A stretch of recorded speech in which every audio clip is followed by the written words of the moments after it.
All right, ladies and gentlemen, we're going to talk about organic molecules again. This is the third part of our organic molecules notes, and this one is on proteins. Let's get started. All right, remember that I want you to be focusing on two essential questions as we go through these notes. First of all, can you identify these molecules, carb, protein, lipid, or nucleic acid, just by looking at it, just by looking at its structure? Remember, the carbs have that ring shape. Lipids are long chains of hydrogens and carbons. Nucleic acids have a phosphate in them, and then a sugar, and then a nitrogen base. And can you also identify its function in living things? That's the second question. Can you identify what these different things do in life? Why are they important? All right, let's talk about it. We're going to talk about proteins. Proteins come in all shapes and sizes. There are things called structural proteins that include things like hair and fingernail, the collagen that's in your skin that gives your skin its tightness, muscles, what helps muscles to contract is called myosin. Proteins are made of amino acids, and their function, they have a lot of functions. They transport substances. They speed reactions when they're in the form of enzymes, and they're important to structure also. So I want you to know that they transport substances and speed reactions, and you might know that they're important to structures as well. All right, we said that they're made of amino acids, and you've learned that previously. In our DNA unit, we learned that the trucks, the tRNAs, carry amino acids over to the ribosome, and then they drop off their amino acids, and the amino acids all bond together to form a protein. But back when we learned that, we drew the amino acids as one little circle. Now I'm going to ask you to understand the structure of an amino acid a little bit more detailed. So the diagram on the right shows you a generalized amino acid structure, and let's talk about the different parts. First of all, number one is the amine group, and the amine group is this part right here. The amino acid is named for the amine group, and I'm emphasizing the N in amine because of the nitrogen that's here. We haven't seen nitrogen in any of our other, I guess we saw them in the nucleic acids. But otherwise, you don't see nitrogen in the other organic molecules, so this one stands out. In addition to an amine group, every amino acid has a hydrogen. Now, they all have lots of hydrogens, but this is just one hydrogen. It's always in that very same place.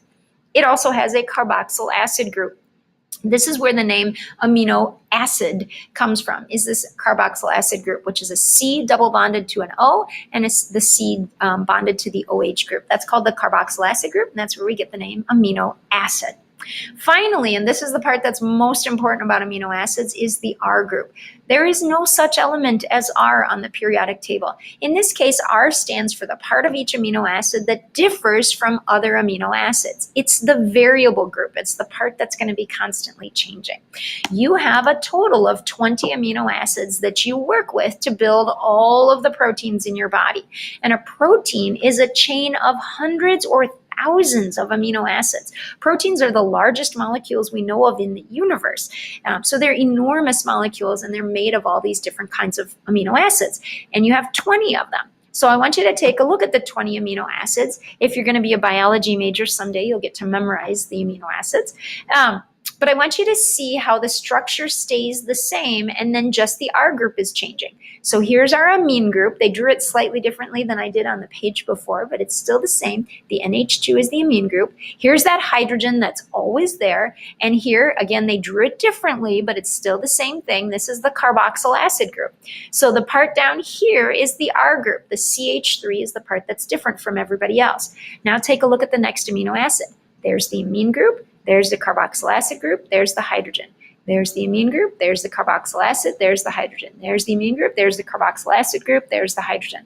It's the part on the bottom, the R group, that changes each time.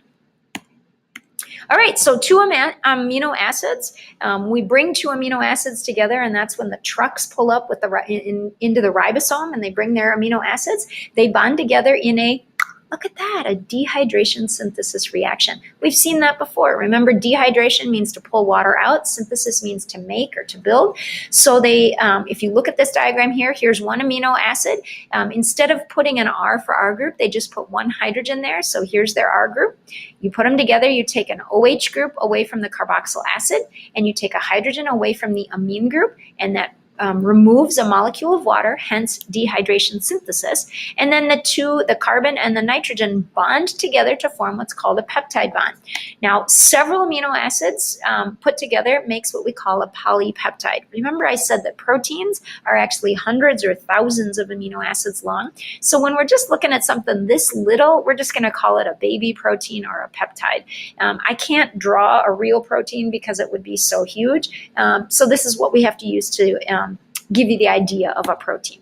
A protein contains, again, hundreds or more of amino acids. All right, that's it. Let's see what you can remember. What's the R group of an amino acid? Okay, it's the part of every amino acid that is different. It's the part of every amino acid that changes. Next, what element is present in all amino acids but is never found in carbs or lipids? If you said nitrogen, you were absolutely correct. It's the nitrogen found in the amine group. That's important because you're going to have to be able to look at these elements and identify them just by looking at them.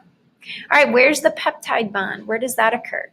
Well, the peptide bond is the bond that forms between the two amino acids during that dehydration synthesis reaction. So it forms between the carboxyl carbon and then the amino acid nitrogen of the other.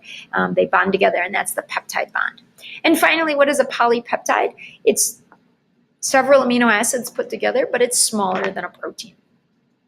All right, and now I want you to review some of the things that we've already talked about. So take a look at these diagrams and see if you can figure out what these diagrams are and what their functions are. So the first thing we need to do is identify them by sight in order to know what their functions are. So let's take a look. I think the easiest one perhaps is this right here. It's got two rings bonded together, so I know that's a disaccharide. A disaccharide is a type of carbohydrate. So now I'm going to look under my functions, which of these functions is correct for carbohydrates? And I would say that quick energy would be the right answer. So number 2 would be B. All right, the next one that I think is easiest is this long chain of carbons and hydrogens. I know that that's some kind of a fat. It's actually an unsaturated fat right there because of that double bond. And I know that the fats are for long-term energy storage. So number 4 would be A for that one. All right, so now if I'm going to take a look, this is the one we just did. I think that one's kind of tricky, but since we just did it, here's the peptide bond right there in between the carboxyl acid group and the amine group. So this is a polypeptide or a dipeptide or a baby protein. So what's the function of proteins? Well, they do transport and they speed reactions when they're in the form of enzymes. So that would be letter D. And that leaves finally our nucleic acid, which has a phosphate group and a sugar and a nitrogen base. The three of them together build DNA, are the building blocks for DNA or RNA. And that would be our information storage. That's where our bodies store information. All right, and then finally, I'm not going to go through this. This is actually a link where it says purpose game, and I'd really like you to play this purpose game at least a couple times. What you do is you have to press start, and then it asks you to click on the correct diagram. And so you click on them and try to beat your score, and try it a couple times. So this is a good practice for the test. If you have any questions, let me know, but otherwise we're done for the day. Have a good one.